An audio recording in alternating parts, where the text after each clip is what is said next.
Life does keep happening, doesn't it?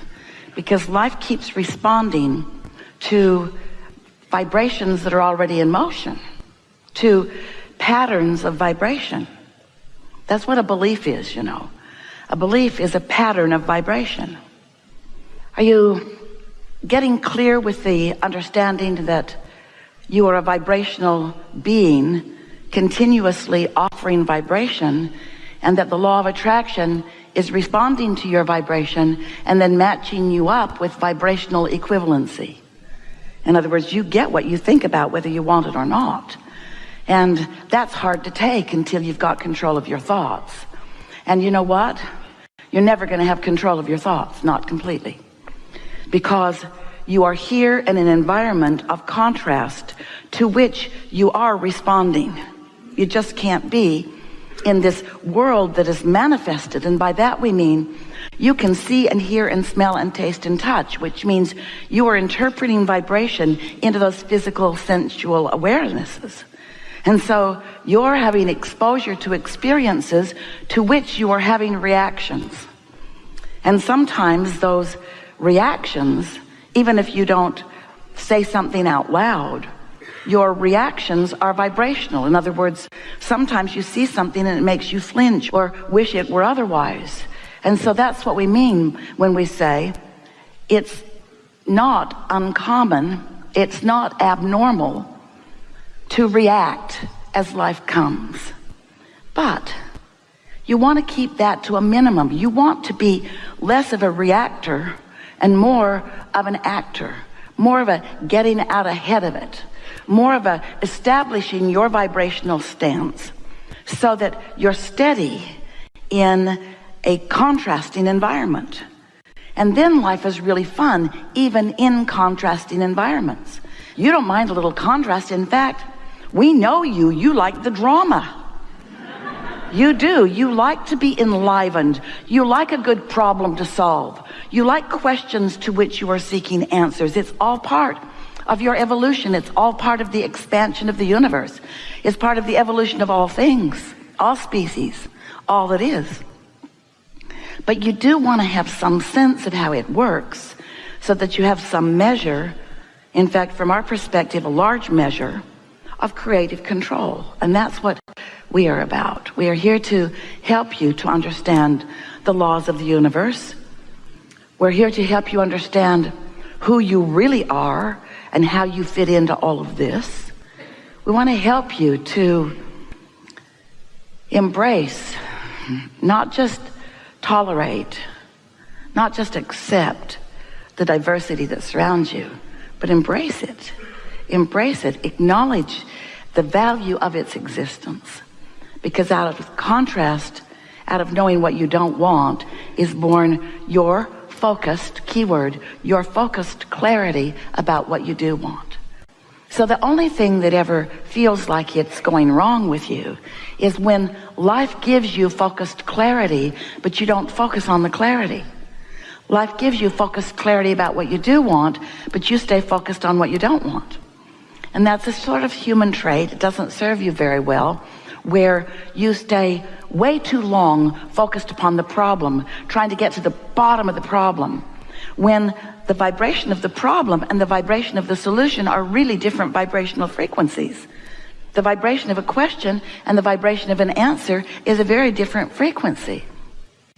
So sometimes when you're focused upon the problem, you want to poke at it more to make it bigger. That's okay, because when you make the problem bigger, you make the solution bigger. In fact, they're always equivalent. Problems and solutions are equivalent vibrationally. Different vibrations, but equivalent in velocity, so to speak. You see what we're getting at? So if you sort of don't like that, then you sort of prefer this. And it's sort of boring. But if you sort of don't like it and you don't do anything about cleaning it up, it'll get bigger. So you really don't like it, and then you really want something different. Now there's something you can get your teeth in. Now you can feel the solution. Now you might say in human terms, oh, that problem's worth me working on. A problem that's just You're lazy. We love you so much, but we get it. You don't want to make mountains out of molehills. You don't want to exaggerate something, but here's how it works. If something's bothering you and you don't figure out what you desire, and then through practiced thought, train your vibration or accomplish a belief that matches your desire, so that there's no daylight, so to speak, so that there's no vibrational variance between your desire and your belief, then you're always going to have that sort of edgy feeling. When you want something and you yourself are vibrationally opposed to it, it's uncomfortable. Do you have a friend or someone you know, and there's a subject that you both come to often, and so you discuss it fairly frequently, and you have opposing points of view? And with this friend or acquaintance, do you ever state your case, which just causes your friend to state their case, which rarely convinces you, just makes you make your case stronger, which rarely convinces them, just makes them make their case stronger? You got any friends like that? So you just keep getting more and more tense when you're on that subject. You know what we're talking about? Well, we would like you to understand that you're doing that just with you all the time. It's you and you. It's your desires and your beliefs at odds, just like that. I want this, but, you say. And the more you say you want it, often the more you but it. And the more you but it, the more you launch rockets of desire. So your desire gets stronger, and often so does your resistance. Don't do that. Other than the increased drama, you really like to conquer things. So you make big problems so that you can conquer them, so that you can claim you've conquered them. And we say, it is a form of creation. It's just going about it the hard way, don't you think? We would like to proclaim to you that you've lived enough life, you've reacted to enough experience, that you have managed to create a vibrational reality that, while it has not manifested, it exists and is real and is working for you. It's there for you, and you can sense it and feel it, even though you may not yet be able to see it, hear it, smell it, taste it, and touch it. And because you're human, that's a good thing. Because you're human, you focus mostly on what you can see and hear and smell and taste and touch. So you don't get too excited about sensing something that's in the becoming. If you were in your field and you had tilled your soil, which you're doing all the time with the life experience that you're living, and you plant your kernel of corn in your fertile field, as soon as you put it in the ground, you don't say, I'm waiting. You don't say, okay, I'll give you 10 minutes. You don't stomp on the ground impatiently, because you understand that there is a gestation process. You understand that there is a process, and you know that you've put it there, and as you're tending to it, it will do what it naturally does. It will produce a stalk. It will produce ears of corn. It will produce what you want it to, but there is a process that it will undergo. And in that situation, you are not impatient about it, because you have a certain understanding from what you've witnessed. And yet, with your kernels and seeds that you've put into your vortex, that's what we call your vibrational reality, your vortex of creation, this vibrational atmosphere that contains all the rockets of desire that you've launched, this vibrational place where your inner being stands, the part of you that existed before your birth and still exists aware of you, non-physically focused. This vibrational reality is like the womb in the mother's belly. It's like the petri dish where something is in the process of becoming. It is a reality that is in such pre-manifestational form that your senses, you see, what you see with your eyes is just a vibrational interpretation. And that vibration has to be pretty significant before most humans are able to interpret it vibrationally. In other words, this reality that feels so real to you is your vibrational interpretation. But because you've been doing it always, you don't say, oh, I'm interpreting vibration and therefore I see this, or I'm interpreting vibration and therefore I smell this.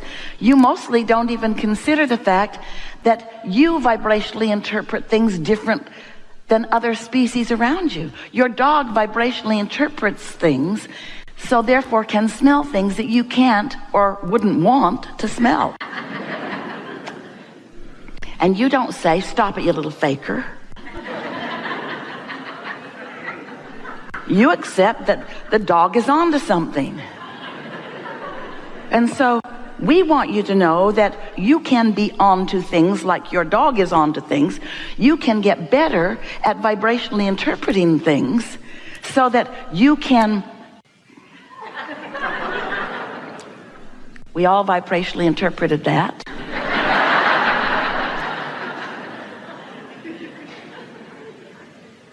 You can get good at vibrationally interpreting things that are in your vortex by using other senses other than your 5 physical senses. You can feel it in your solar plexus. You can understand it with your emotional guidance system. You can know something before you see it. You can sense it before you see it.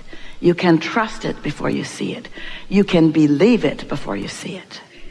There are 2 ways of knowing how you're doing vibrationally. There are 2 ways of knowing what you are vibrationally accomplishing. One is by the way it feels, and the other is by how it manifests. The manifestation we call post-awareness, post-manifestational. It manifested and then you saw it. Good for you. But what about it being a vibrational manifestation and you being like your dog that can sniff things out even before it shows up? That dog knows what's in the bushes before it gets over there and digs it up. The dog knows where the bone is buried, and not just because he left it there. Often because he left it there. But not only.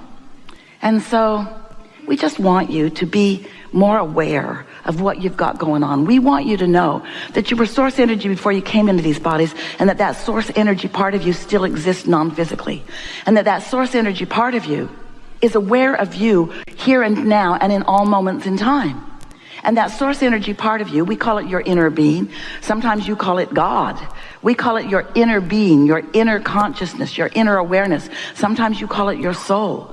But it's this non-physical, loving source energy part of you who knows, and this is key, who knows where you stand in terms of your creation in relationship or relative to what you've launched vibrationally and what is in the process of becoming.